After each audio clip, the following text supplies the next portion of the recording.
The crimson Cabernet cascaded down Harper James's pristine white blouse like a scarlet waterfall, drawing gasps from the surrounding tables of San Francisco's most elite restaurant. Harper froze, wine glass still tilted in her hand, mortification creeping up her neck faster than the spreading stain. "Is everything all right, Miss James?"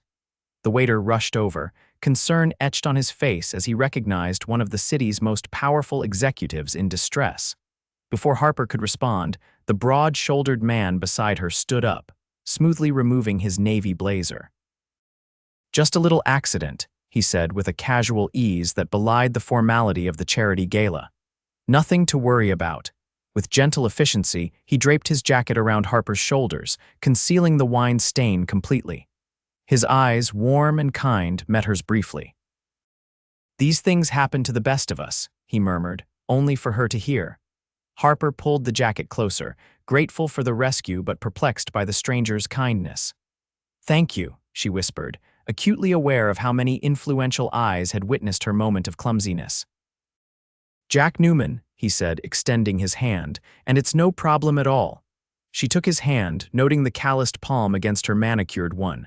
"Harper James, Dad," a small voice called from across the table. Harper's eyes followed the sound to a bright-eyed girl of about 7, with her father's same warm brown eyes and a missing front tooth. "Can I have more lemonade?" Jack turned his attention back to his daughter. "Sure, Lily, just one more though, okay? It's getting late." Harper observed the interaction with curiosity. A single father at a $1,000 per plate charity dinner was unusual enough, but one so unassuming, so lacking the usual pretension she encountered daily, was rarer still. "Your daughter is adorable," Harper said, finding her voice again. Jack's face brightened with unmistakable pride. "Thank you, she's my whole world." As the evening progressed, Harper couldn't help stealing glances at Jack. Unlike the polished venture capitalists and tech moguls populating the room, there was something genuine about him that she found herself drawn to. His blazer, now protecting her dignity, smelled faintly of sandalwood and something homey she couldn't quite place. "So what brings you to the Children's Hospital benefit?" Harper asked as dessert was served. Jack hesitated slightly. "Lily was treated there last year, pneumonia that got complicated. The doctors and nurses were amazing. I promised myself if I could ever afford to give back, I would." Harper nodded, understanding blooming. "They saved my younger brother when we were kids. I never forgot it either." What Harper didn't mention was that her company now donated millions annually to the hospital, or that she sat on its board of directors. Something told her Jack Newman wasn't here to network or to be seen, unlike most of the attendees. "Dad, I'm getting sleepy," Lily announced, rubbing her eyes. Jack checked his watch, concern flashing across his face. "It is past your bedtime, sweetie. We should probably head out." "But you haven't had your dessert yet," Harper found herself saying. "And I haven't properly thanked you for saving me from complete embarrassment." Jack smiled, the corners of his eyes crinkling. "No thanks necessary, really." Harper reached into her clutch, pulling out a business card. "At least let me have your jacket cleaned and returned to you." Jack accepted the card, his eyebrows rising slightly as he read it. "CEO of Pinnacle Tech Solutions," he said, clearly impressed but not fawning. "That's quite an accomplishment." "Just a job," Harper said with a dismissive wave, though she'd fought tooth and nail for every step up the corporate ladder. "And your work? Nothing nearly as glamorous. I'm a carpenter. I have my own small business now, but it's just me and 2 employees. We specialize in custom furniture and renovations." Harper's interest piqued. She just purchased a historic Victorian in Pacific Heights that needed extensive restoration. "Custom furniture, I might need to hire you." Jack smiled, but there was hesitation in his eyes. "I'd be happy to give you a quote, but fair warning, I'm not the cheapest option. I do everything by hand, old-school methods." "Quality is worth paying for," Harper replied. She slipped off his jacket and handed it back. "Thank you again, Jack, for everything." As Jack and Lily prepared to leave, the little girl surprised Harper by giving her a spontaneous hug. "Your dress is pretty, even with the wine," she said earnestly. Harper laughed, genuinely touched. "Thank you, Lily, that's very kind." Watching them walk away, Harper felt an unfamiliar tug in her chest. In her world of quarterly earnings and strategic acquisitions, authentic connections were rare. She looked down at her wine-stained blouse and smiled to herself. Perhaps ruining her favorite silk shirt was worth it after all. The next morning, Harper sat in her corner office overlooking the San Francisco Bay, reviewing quarterly projections when her assistant knocked. "Your 10 o'clock is here. The contractor for your house renovation." Harper blinked in surprise. She'd scheduled several contractors to bid on her home renovation project weeks ago, but had forgotten the appointment amid her hectic schedule. "Send them in," she said, closing her laptop. When Jack Newman walked through her door, they both froze in momentary shock before breaking into matching smiles. "You're my 10 o'clock?" Harper asked, rising from her desk. Jack nodded, looking equally surprised. "And you're the Pacific Heights Victorian, I had no idea." "What a coincidence," Harper said, though something in her felt it was more than that. "Dad, look, it's the pretty wine lady." Lily popped out from behind Jack, her gap-toothed smile even more endearing in daylight. Jack looked mortified. "Lily, I told you to wait with Miss Chen." "I'm so sorry, Harper. School's out today and my sitter canceled last minute." "It's completely fine," Harper assured him. "Hello again, Lily. Why do you have so many windows?" Lily asked, gazing around the sleek office. "Is it so you can see all the birds?" Harper laughed. "I've never thought about it that way, but yes, the view is nice." Jack pulled out a portfolio. "I should be professional here. I've prepared some ideas based on the property details your assistant sent over." As he spread drawings across her desk, Harper was impressed by the meticulous craftsmanship evident even in his sketches. He spoke passionately about preserving the home's original details while modernizing its functionality. "These are beautiful, Jack. You clearly love what you do." "I do," he admitted. "There's something about taking raw materials and creating something that will last generations." Lily, who had been exploring the office, returned to her father's side. "Dad makes the best stuff. He made my bed shaped like a castle." Jack smoothed his daughter's hair. "Lily's my biggest fan." "As she should be," Harper said, feeling something shift inside her. The corporate executives she usually dealt with pursued money and power. Jack pursued excellence for its own sake. "I'd love to see the house in person," Jack said. "Get a feel for the space and what we're working with." "Of course. Are you free this weekend? Saturday morning, perhaps?" Jack hesitated. "I have Lily's soccer game at 9, but I could come by around 11. "Soccer game?" Harper found herself asking. "What position do you play, Lily?" "I'm a forward. I scored 2 goals last week," the girl announced proudly. "That's impressive," Harper said sincerely. "You could come watch if you want," Lily offered innocently. "Then you and Dad can go see the house after." Jack looked embarrassed. "Lily, miss." "James is very busy, actually," Harper interrupted, surprising herself. "I'd love to come." "If that's all right with you, Jack," the smile that spread across Jack's face made something flutter in Harper's chest. "Of course. It's at Golden Gate Park, Field 3. Nothing fancy, just 6-year-olds running after a ball." "Sounds perfect," Harper replied, meaning it. Saturday morning found Harper James, who typically spent weekends in designer workout clothes at exclusive fitness studios, sitting on metal bleachers in jeans and a sweater, cheering for a team of kindergartners in oversized jerseys. "Go Lily." She called out as the little girl dribbled determinedly down the field. Jack, sitting beside her, looked both surprised and pleased by her enthusiasm. "You don't have to pretend to enjoy this, you know." Harper turned to him, genuinely confused. "I'm not pretending. This is the most fun I've had in months." And it was true. The corporate world had consumed her life so completely that simple pleasures had fallen by the wayside. Watching children play with unfettered joy felt like a revelation. When Lily scored a goal and ran to high-five her father, Jack impulsively pulled Harper into their celebration hug. For a moment, they were a unit of 3, and Harper was startled by how right it felt. After the game, they drove separately to Harper's new house. The Victorian was magnificent, but clearly in need of expert restoration. As Jack walked through the rooms, running his hands over original moldings and examining the ornate staircase, Harper found herself watching him more than the house. "This newel post is hand-carved black walnut," he said, admiration in his voice. "You don't see craftsmanship like this anymore." Lily had discovered a window seat in the bay window and was pretending it was a ship. "Dad, can we make this better?" "It needs cushions and maybe a curtain I can close to make it a fort." Jack smiled at his daughter. "We'll see, sweetheart. It's not our house." "I think that's a wonderful idea," Harper said. "In fact, Lily, would you like to help design the window seat? What colors would you choose?" Lily's eyes widened. "Really, I like purple and green and sparkles." "Sparkles might be a bit much for a historic renovation," Jack said with a laugh. "Oh, I don't know," Harper replied, enjoying the easy banter. "A little sparkle never hurt anyone." As they continued through the house, Jack pointed out issues and possibilities that Harper would never have noticed. His expertise was evident, but it was his reverence for the home's history that truly impressed her. "I can start next week if you'd like," Jack said as they concluded the tour.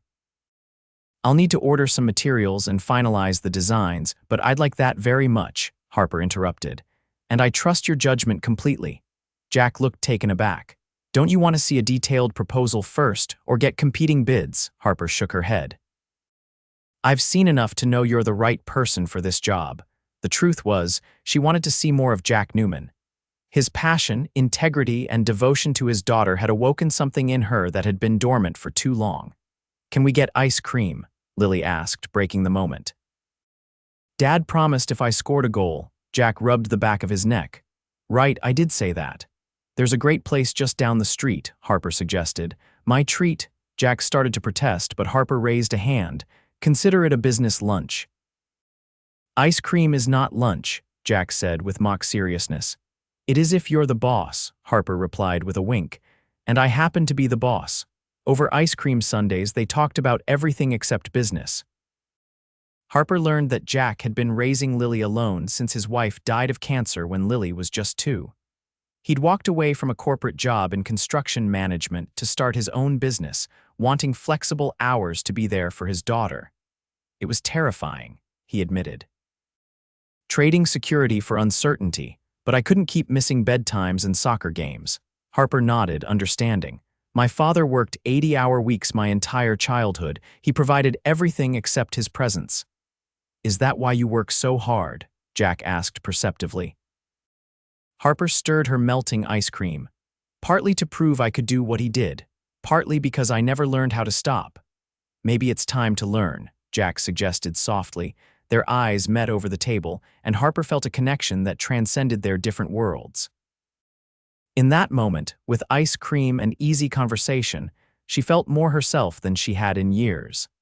As autumn progressed, Jack and his small crew became fixtures at Harper's Victorian. She found herself stopping by the house more frequently than necessary, ostensibly to check on progress, but really to see Jack smile when she arrived. One evening in late October, Harper arrived with coffee for the crew, only to find Jack alone, meticulously restoring the ornate ceiling medallion in what would become the dining room. "Where is everyone?" she asked, handing him a cup. "Gone for the day. I wanted to finish this section." Jack stepped down from the ladder, gratefully accepting the coffee. "Thanks for this. It's the least I can do considering how amazing everything looks." Harper gazed around at the transformation taking place. The house was becoming more beautiful by the day, Jack's craftsmanship evident in every detail. "How's Lily? I missed seeing her this weekend."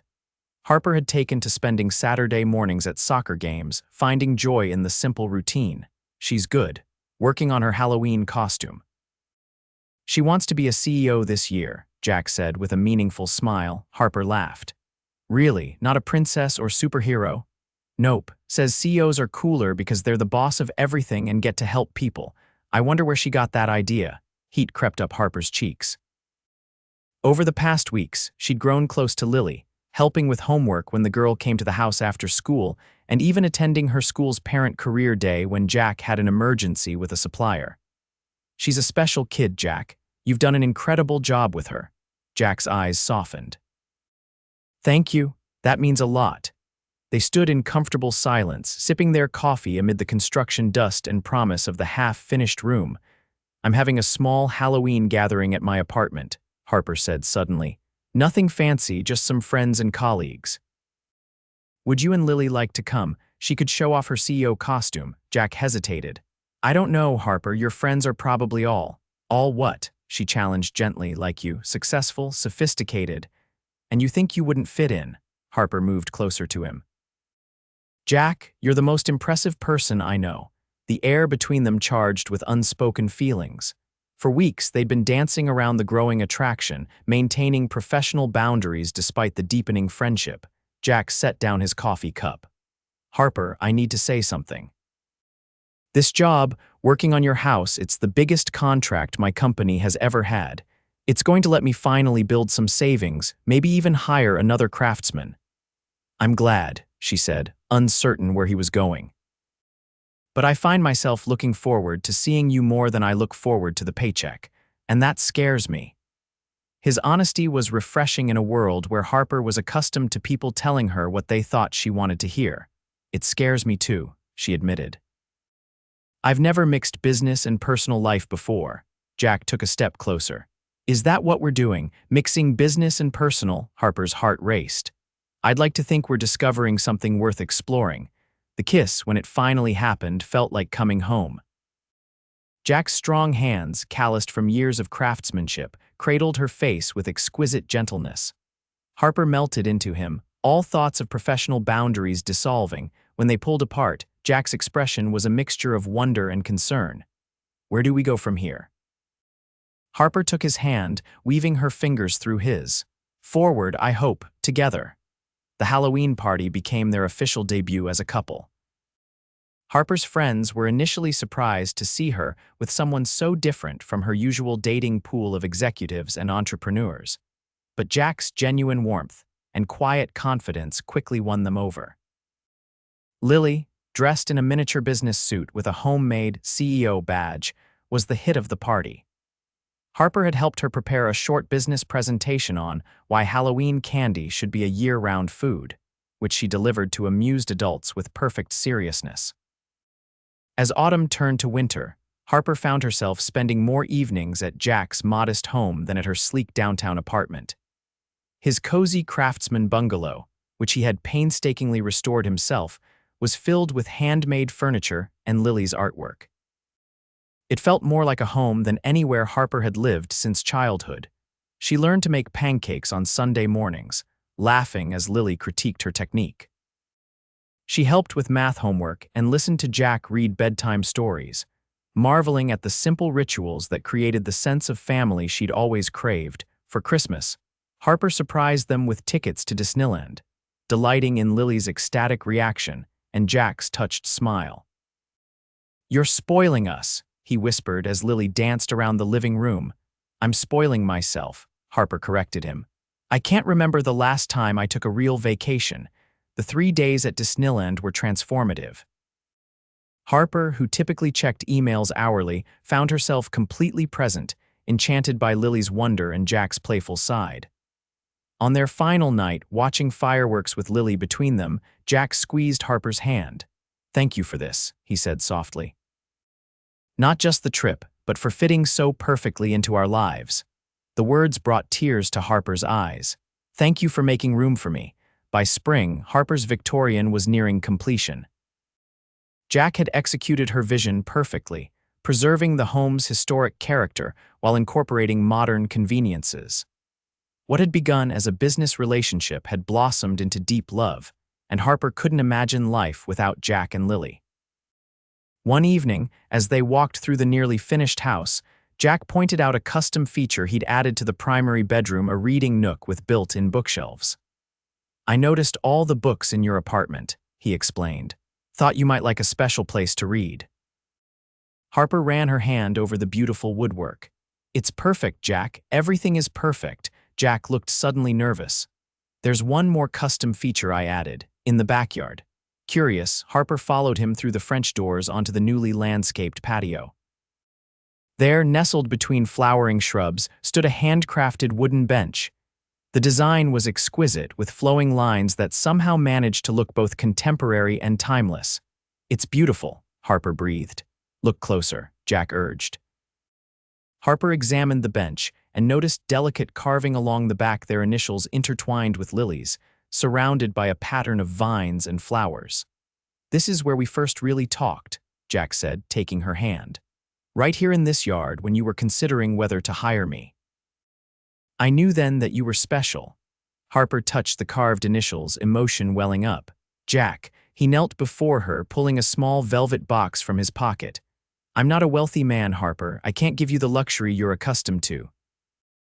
But I promise to build a life with you filled with love and laughter, and things made by hand." Tears spilled down Harper's cheeks as he opened the box to reveal a ring with a modest diamond set in a band he had clearly crafted himself. The gold worked into an intricate pattern that matched the bench carving. "Harper James, will you marry me?" "Yes," she whispered without hesitation. 1,000 times yes. As Jack slipped the ring onto her finger, they heard a small squeal from the doorway. Lily stood watching, barely containing her excitement. "Did she say yes?"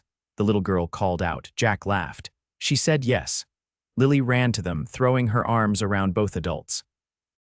"Now you'll be my mom for real." Harper knelt to embrace her. "Nothing would make me happier, Lily." That night, as they celebrated with takeout pizza in Jack's backyard, Harper having canceled a business dinner without a second thought, she realized how profoundly her priorities had shifted. The woman who once measured success in acquisitions and profit margins now found infinitely more value in family movie nights and homemade birthday cakes. "What are you thinking about?" Jack asked, noticing her contemplative expression. Harper smiled. "About how one spilled glass of wine changed everything." Jack laughed. "Best wine stain ever. You know, I never asked why did you help me that night. You didn't know me." Jack's expression softened. "You looked like someone having a really bad moment in a room full of people who might judge." "I know what that feels like," he shrugged. "Plus, you were beautiful even with Cabernet down your blouse." Harper leaned over to kiss him. "My hero." They married the following autumn in the backyard of the now completed Victorian. The ceremony was intimate, with Lily serving as both flower girl and best daughter. Harper wore a simple ivory gown, and Jack, a charcoal suit that made his eyes shine. In her vows, Harper thanked Jack for teaching her that true success wasn't measured in boardrooms but in moments of connection. Jack promised to build her something beautiful every year on their anniversary, so their home would grow with their love. As CEO of Pinnacle Tech, Harper instituted new family-friendly policies, including extended parental leave and flexible working arrangements. She reduced her own hours, delegating more and discovering that her company actually thrived with her more balanced approach. Jack's business expanded thoughtfully, with Harper's business acumen complementing his craftsmanship. He hired veterans learning carpentry through a rehabilitation program, finding meaning in mentoring others while maintaining the quality of his work. 2 years after their wedding, they welcomed a son, James, who inherited his father's dexterous hands and his mother's determined spirit. Lily, now a precocious 9-year-old, took her role as big sister seriously, reading business books to the baby because he needs to learn early if he's going to run the company someday. On their 3rd anniversary, Jack unveiled his promised creation, a family table large enough for the holidays they now hosted, crafted from reclaimed redwood with their family story inlaid in different woods around the border. At one end, he had inlaid a small wine glass. "To remind us where it all began," he explained, tracing the pattern. Harper, bouncing little James on her hip, felt her heart overflow with gratitude. "Who would have thought that embarrassing moment would lead to all this?" "I think I knew that night," Jack admitted. "Something about the way you looked at Lily, like you really saw her. Not many people at those events notice children." "She was impossible not to notice," Harper said, watching Lily demonstrate her latest soccer move in the living room. "Just like her father." As they gathered around their new table that evening, Harper looked at the family she had found through one chance encounter. Her life before had been successful by every external measure, but it had lacked the depth and meaning she now experienced daily. Jack caught her eye across the table and winked, their private signal that had started that first night when he'd covered for her wine mishap. Harper winked back, grateful for the unlikely hero who had not only saved her from embarrassment, but had shown her what truly mattered. That night, after the children were asleep, they sat on their custom bench in the moonlight, planning their future while honoring the serendipitous past that had brought them together. Harper nestled against Jack's solid shoulder, his arm around her, and knew with absolute certainty that all her previous definitions of success had been incomplete. True success was this love built by hand, day by day, as carefully crafted as the furniture Jack created. It wasn't always perfect or polished, but like the restored Victorian that housed their growing family, it had both character and strength. It would stand the test of time, and it had all begun with a spilled glass of wine and the kindness of a stranger who became everything.